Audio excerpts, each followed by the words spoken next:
नमस्कार। नवरात्रि के इस विशेष कार्यक्रम में आपका बहुत स्वागत है। मैं हूं आपके साथ ऋषिका गुप्ता और आज नवरात्र का 7वां दिन यानी मां दुर्गा की 7वीं शक्ति मां कालरात्रि का दिन है।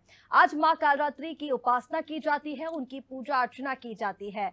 मां कालरात्रि कहा जाता है कि इनकी पूजा अर्चना से अकाल मृत्यु का भय भी नहीं रहता और कई लोग जो हैं वो रोग मुक्ति के लिए मां कालरात्रि की उपासना करते हैं। लेकिन मां कालरात्रि की उपासना करने के लिए, उनकी पूजन करने के लिए क्या सही विधि है, किस ढंग से मां को प्रसन्न किया जाना चाहिए, किस रंग के वस्त्र मां को पहनाने चाहिए, क्या दान करना चाहिए, क्या भोग लगाना चाहिए, क्या मंत्र है उन्हें प्रसन्न करने का, इन तमाम बातों के बारे में जानेंगे। हमारे साथ स्टूडियो में पंडित अरविंद तिवारी जी मौजूद है। पंडित जी, बहुत स्वागत है नादी टीवी में।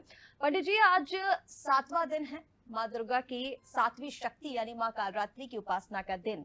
तो सबसे पहले हम यहीं से शुरुआत करेंगे, कैसे मां कालरात्रि की उत्पत्ति हुई, क्या कुछ कहानी है? क्योंकि अगर हम शास्त्रों की माने तो उनका जो स्वरूप बताया है, श्यामल रंग का उनका स्वरूप है, रक्त बीज का उन्होंने संहार किया, शुंभ निशुंभ का संहार किया। क्या कुछ पूरी कहानी दर्शकों को भी बताइए। बिल्कुल। और अनादि टीवी के सभी दर्शकों को पंडित अरविंद तिवारी का बहुत बहुत नमस्कार। और आज 7वां दिन है, माँ कालरात्रि का दिन है। बड़ा अनोखा दिन माना जाता है क्योंकि देवी बहुत अनोखी हैं, इसलिए उनका दिन भी बड़ा अनोखा है। देखिए, आपने पहले दिन माँ शैलपुत्री की पूजा की तो आपके 7 चक्र, ये मूलाधार से लेकर सहस्त्रार चक्र, चूँकि आपके मस्तक पर सहस्त्र कमलों के स्वरूप में चक्र विद्यमान है, अर्थात देवी नीचे से जो कि सर्पणी रूप में विराजमान है, मूल आधार में गुदा द्वार के पास होता है।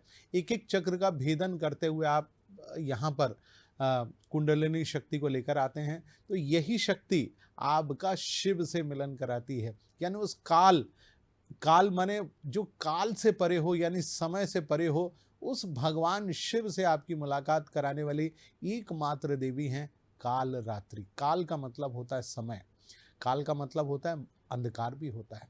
तो आप देखिए कि उस अंधकार से परे ले जाने वाली जो देवी हैं, जिनका नाम काल रात्रि है, बहुत ही अद्भुत स्वरूप है। इनका प्राकट्य कैसे हुआ, सबसे पहले तो मैं आपको 2 चीज़ें बताना चाहूँगा। देखिए, माँ काली और काल रात्रि में बहुत फर्क है। अधिकांश लोग काल रात्रि को ही माता महाकाली मान लेते हैं। स्वरूप लगभग वैसा ही है, लेकिन बहुत थोड़ा सा अंतर है। माँ के हाथ में, काली माता के हाथ में भी खप्पर है, माँ काल रात्रि के हाथ में भी खप्पर है। माता जो है वो भी बिल्कुल, उनका शरीर लगभग काला और गहरा नीला रंग है, लेकिन माँ काली का पूरा रंग ही काला है। आप देखिए, जिसको हम अधिकांश स्वरूप में कहते हैं, इस ब्रह्मांड से परे जाकर बहुत सारे ब्लैक होल्स हैं, यानी ऐसी जगह जहाँ जिसमें कोई चला जाए तो वहाँ से निकल पाना भी मुश्किल होता है, तो वो भी एक बिल्कुल। प्रकार से उसी स्वरूप में है। तो माँ काली, जिनके चरणों में भगवान शिव विराजमान हैं, जिनकी छाती पर उन्होंने पैर रखा हुआ है, परंतु माँ कालरात्रि जो हैं वो गर्दभ यानी गधे की सवारी करती हैं। 4 भुजाओं वाली देवी हैं। माँ काली का भी तीसरा नेत्र बना हुआ है, ठीक उसी प्रकार से तीसरा नेत्र माँ कालरात्रि का भी बना हुआ है। माँ कालरात्रि की उत्पत्ति कैसी हुई, जैसा हम सभी जानते हैं कि शुंभ निशुंभ और रक्त बीज और बड़े बड़े दैत्य जो हैं वो देवताओं को बेहद परेशान कर रहे थे। इनके विनाश के लिए माँ पार्वती ने दुर्गा का स्वरूप लिया। शुंभ निशुंभ का वध तो कर दिया, लेकिन रक्त बीज का वध नहीं हो पा रहा था। रक्त बीज उनका एक सेनापति हुआ करता था। उसको ये वरदान प्राप्त था कि जहाँ जहाँ रक्त गिरेगा वहाँ लाखों और सैकड़ों की संख्या में बिल्कुल वैसे ही दैत्य पैदा हो जाएंगे। माँ पार्वती उनका संहार करती, लेकिन उसका वध ही नहीं हो पा रहा था। तो अत्यंत क्रोध अवस्था में माँ पार्वती आईं और उनका पूरा शरीर काला और गहरा नीला पड़ गया। और उनका स्वरूप किस प्रकार से था, बिल्कुल भयानक मुद्रा में था, जिनको देखकर भी मनुष्य को डर लगे। बाल पूरे बिखरे हुए, उनके गले में एक विद्युत की माला, जो आपके यहाँ दीपावली पे आप जो माला लगाते हैं ना, सर्किट जैसी जो चमकती रहती, बिल्कुल वैसी गले में माला। हाथ में कटार, 4 भुजाओं वाली देवी। और उनके वक्ष स्थल पर पूरा चमड़े का जो वस्त्र था, जिसको हम कह सकते हैं बाघ का भी हो सकता है या किसी भी उसका हो सकता है, लेकिन चमड़े का वो वस्त्र अपने शरीर पर विराजती हैं माता। माता काली के शरीर पर वस्त्र नहीं है, लेकिन माँ कालरात्रि के शरीर पर वस्त्र है, जो कि चर्म का वस्त्र कहा जाता है। 3 नेत्रों वाली, बाल बिखरे हुए, गर्दभ की सवारी यानी गधे की सवारी करती हुई। आप देखिए कि हमारे यहाँ जितने भी देवी देवता हुए हैं, सब ने अपना अपना कोई ना कोई वाहन जरूर लिया हुआ है। अब गर्दभ क्यों लिया? गर्दभ इसलिए लिया, वो बहुत धीमे धीमे चलता है। तो रक्त बीज का जब माँ वध कर रही थी, तो जैसे ही वो वध करती, तो उस गधा, चूंकि गर्दभ धीमे चलता है, तो वो खप्पर में उसका पूरा रक्त ले लेती और रक्त का वो पान कर लेती। तो ऐसी माँ कालरात्रि हैं। माँ कालरात्रि के बारे में कहा जाता है कि आपको आपके जीवन में किसी भी प्रकार का भय हो, उदाहरण के तौर पर आज कंपटीशन का दौर चल रहा है, छोटे बच्चे पढ़ाई करते हैं, बड़े बच्चे पढ़ाई करते हैं, कॉलेज में जाते हैं, कंपटीशन देते हैं, और कई बार वैवाहिक जीवन के बाद भी लोग बहुत तंग करते हैं। तो आपके जीवन में किसी भी प्रकार का कोई भी भय क्यों ना हो, हर भय से मुक्ति दिलाने वाली देवी कौन है? केवल माँ कालरात्रि है। और माँ का स्वरूप बहुत भोला है, और ये वो देवी हैं जो कि तुरंत फल देती हैं। बाकी देवियों से आपको मांगने के लिए बहुत मेहनत करना पड़ेगी यदि आप इनकी साधना करते हैं। हालांकि वैवाहिक जीवन में साधना नहीं की जा सकती, क्योंकि ये देवी स्मशान की देवी हैं। घर में इनकी फोटो या बाकी इत्यादि रखकर पूजा नहीं की जा सकती, लेकिन सांकेतिक रूप में आप इनकी पूजा अर्चना कर सकते हो। माँ कालरात्रि की पूजा रात्रि में की जाती है, क्योंकि ये रात्रि की देवी हैं। इन्होंने रात में ही रक्त बीज का वध किया। जिस समय रक्त बीज को कुछ नहीं दिख रहा था, वैसे ही इन्होंने पूरी रात में, एक रात में रक्त और रक्त बीज का उन्होंने वध किया। तो आप रात्रि काल में माँ जगत जननी की पूजा अर्चना कर सकते हो, उनके मंत्र का जाप कर सकते हो। माँ में बहुत भोलापन है। जैसे भगवान शिव तुरंत ही आपको हर चीज प्रदान कर देते हैं, ठीक उसी प्रकार से माँ कालरात्रि का वो भी हर चीज बहुत सहज भाव में दे देती है, माँ है। तो आप आइए, आज कालरात्रि के दिन माँ जगत जननी की पूजा अर्चना करिए, उनको भोग लगाइए, उनके मंत्र का जाप करिए और उनसे आशीर्वाद जरूर प्राप्त करिए। बिल्कुल पंडित जी, जैसा आपने बताया कि कई बार ऐसा होता है कि माँ कालरात्रि के चित्र की पूजा की जाती है, कोई उनकी फोटो रखकर पूजा करता है। जैसे आपने बताया कि सांकेतिक रूप में उनकी पूजा अर्चना की जाती है, तो जी। जरा दर्शकों को वो विधि बता दीजिए कि किस तरह से माँ की पूजा अर्चना करें और किस मंत्र के प्रभाव से सभी की जो मनोकामनाएं हैं वो पूरी होंगी। बिल्कुल, आपने बहुत सुंदर प्रश्न पूछा। देखिए, सांकेतिक रूप में पूजा की जाती है।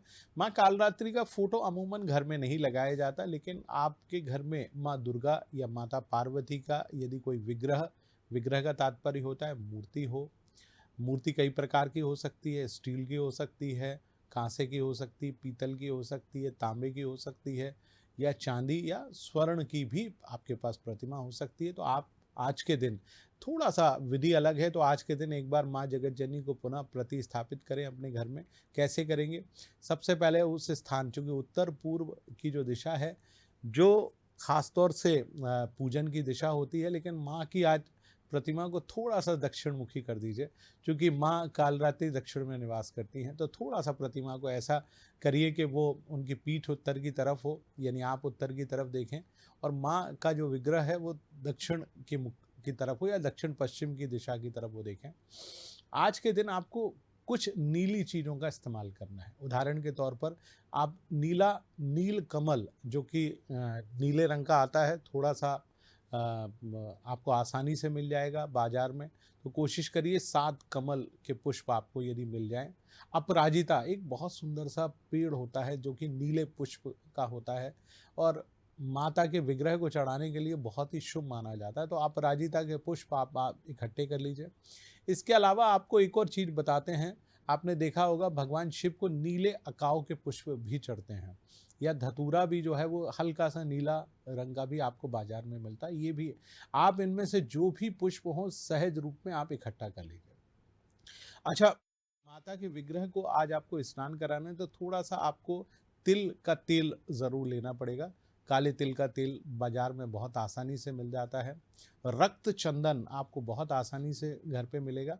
तो आप सबसे पहले तो क्या करें, माँ की पंचोपचार से पूजा अर्चना करें।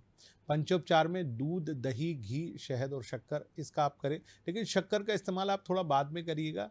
आप घी तक आप उनका करें और उसके बाद काले तिल से उनके शरीर को अच्छे से मलें। माँ का जो विग्रह है उसको अच्छे से मलिएगा। तदुपरांत पुनः शुद्ध जल से आप उनका स्नान कराइएगा। फिर थोड़ा रक्त चंदन उनके शरीर पर लगाइएगा। उनको बहुत रक्त चंदन के लेप से बहुत आनंद की प्राप्ति होती है। तदुपरांत चूँकि माँ को भी सेंट बहुत पसंद है, सुगंधित द्रव्य उनको भी बहुत अच्छा लगता है। तो घर में जो बढ़िया चंदन की खुशबू वाला सेंट आपके पास मौजूद हो तो वो थोड़ा सेंट लगाइए और माँ को नीले रंग के वस्त्र आज आप पहनाइए। चूँकि आज कालरात्रि का दिन है, काला मत पहनाइए। माँ को काले रंग के वस्त्र नहीं पहनाए जाते, नीले गहरे रंग के नीले रंग के वस्त्र पहनाइए। आज नीले रंग की चुनरी पहनाइए और जिस आसन पर आप माँ को विराजमान करने वाले हैं उसका रंग भी नीला होना चाहिए, तो उस पर आप माँ को विराजिए। उसके उपरांत आपको मैंने अपराजिता के पुष्प या 7 नीले कमल आसानी से उपलब्ध हों तो आप वो उनको चढ़ाइए। नील कमल की आप पुष्प की माला बना सकें, बाजार में भी मिल जाती है। नीला कमल ना हो तो लाल कमल की आप माला पहना सकते हैं, माँ को वो भी पहनाई जाती है क्योंकि कमल का पुष्प उनको बहुत ही प्रिय है।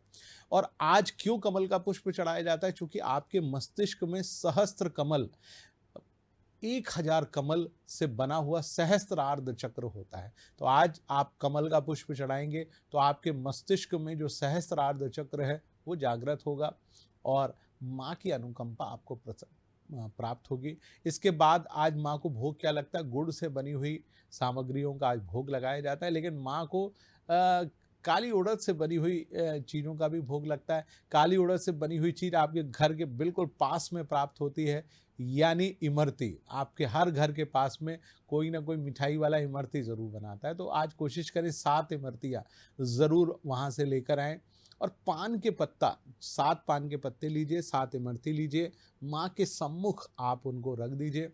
माँ पार्वती के सम्मुख आप रखिए, यह मानते हुए कि ये माँ कालरात्रि का स्वरूप है।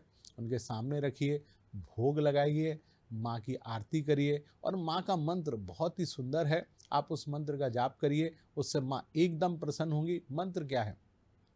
या देवी सर्वभूतेषु कालरात्रि रूपेण संस्थिता नमस्तस्यै नमस्तस्यै नमस्तस्यै नमो नमः। तो आप इस मंत्र का जाप करिए। इसके अलावा एक और बहुत छोटा सा मंत्र है, उसका भी आप जाप कर सकते हैं। मंत्र क्या है? ओम कालरात्रि देव्यै नमः। यह बहुत साधारण मंत्र है, इसी में आप नवार्ण मंत्र का बीज मंत्र लगा लीजिए।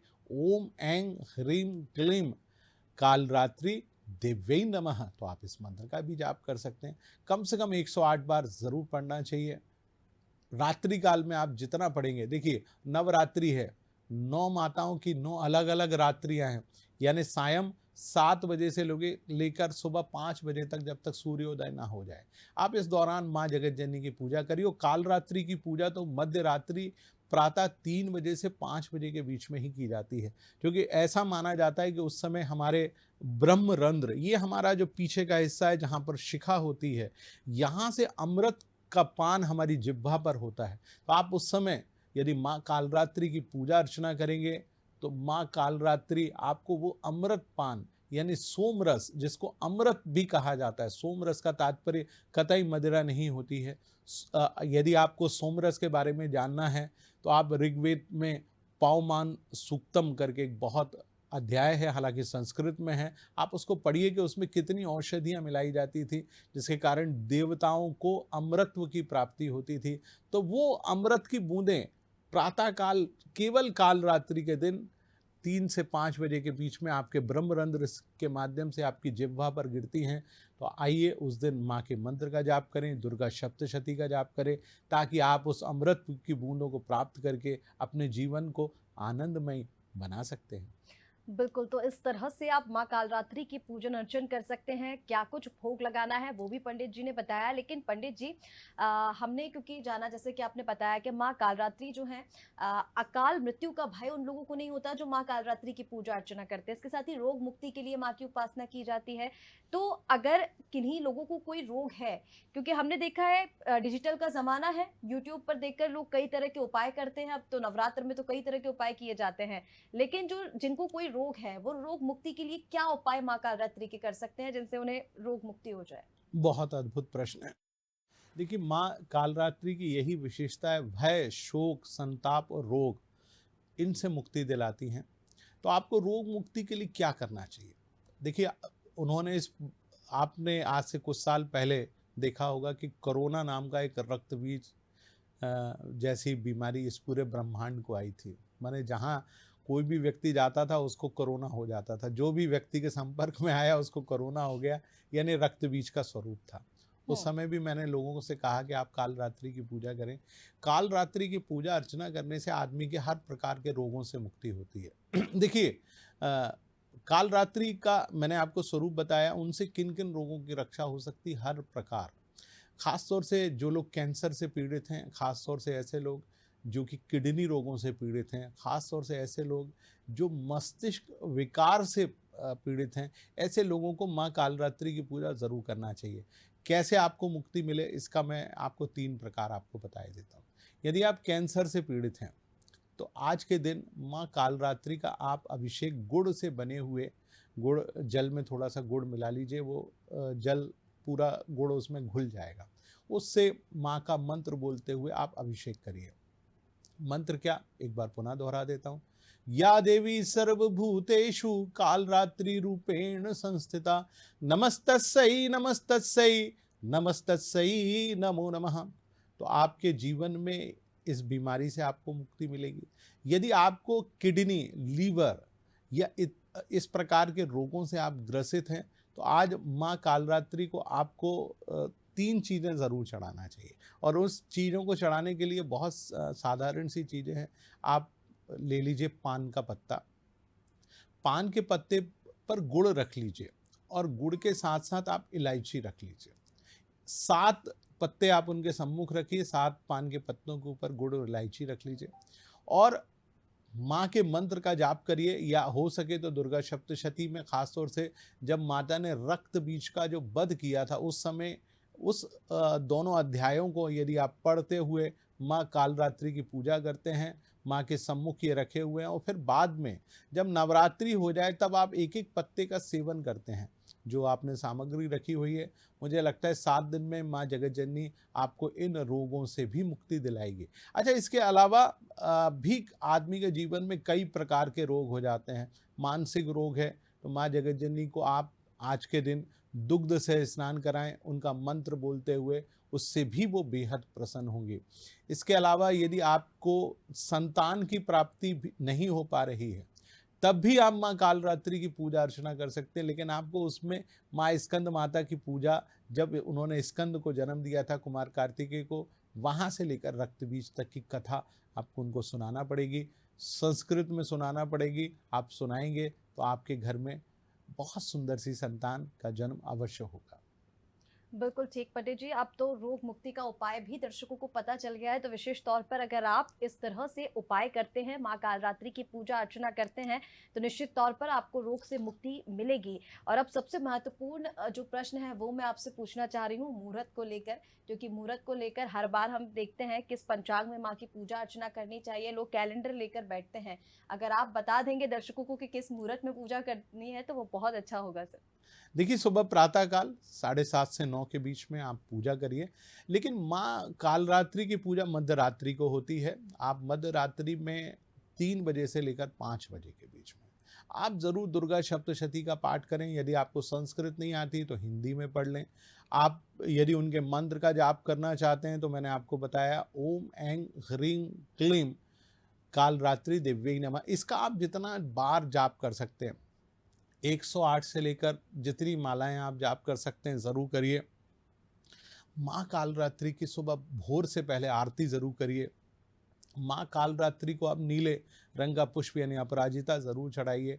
इससे माँ बेहद प्रसन्न होती हैं, और कई बार तो मैंने चमत्कार होते हुए देखा है कि लोगों का जो थर्ड आई है, जिसको हम सिक्स सेंस भी कहते हैं, वो उसकी प्राप्ति होती है। और कई ऐसे बालक जो कि बोल नहीं पाते हैं, आपने देखा होगा जिह्वा बोल नहीं पाते हैं, कुछ भी इशारा करते हैं, तो यदि आप ऐसे बालकों को सामने रखकर बैठ के उस समय पूजा करेंगे, तो उनकी जिह्वा पर माँ सरस्वती का वास होता है, जो कि कालरात्रि के स्वरूप में है।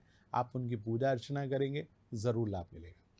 बिल्कुल पंडित जी, तो ये पूरा मुहूर्त था। किस मुहूर्त में आपको पूजा अर्चना करनी है, किस मंत्र का आपको उच्चारण करना है, क्या भोग माँ कालरात्रि को लगाना है और किस तरह से उन्हें प्रसन्न करना है। इसके साथ ही आपने बहुत ही सुंदर एक प्रसंग जो सुनाया रक्तबीज संहार का, क्योंकि कई लोगों को पता नहीं होता। आपने बताया कि माँ काली और माँ कालरात्रि दोनों अलग अलग हैं, क्योंकि दर्शक भी कई सारे कंफ्यूज भी होते हैं कि कईयों को लगता है माँ काली और माँ कालरात्रि दोनों एक ही है। तो ये तमाम चीजें आपकी जानकारी के लिए फिलहाल चलिए समाप्ति की ओर बढ़ते हैं। नवरात्रि की शुभकामनाएं देते हैं। आज 7वां दिन माँ कालरात्रि की उपासना दिन, तो आप भी अपने घर में माँ कालरात्रि की उपासना कीजिए और रोग मुक्ति आपको जरूर मिलेगी अगर आप इस तरह से विधि विधान से माँ का पूजन अर्चन करते हैं। माँ कालरात्रि से प्रार्थना करते हैं कि आपके जीवन में सुख समृद्धि हमेशा बनी रहे। फिलहाल मुझे दीजिए इजाजत। नमस्कार। जय माता की।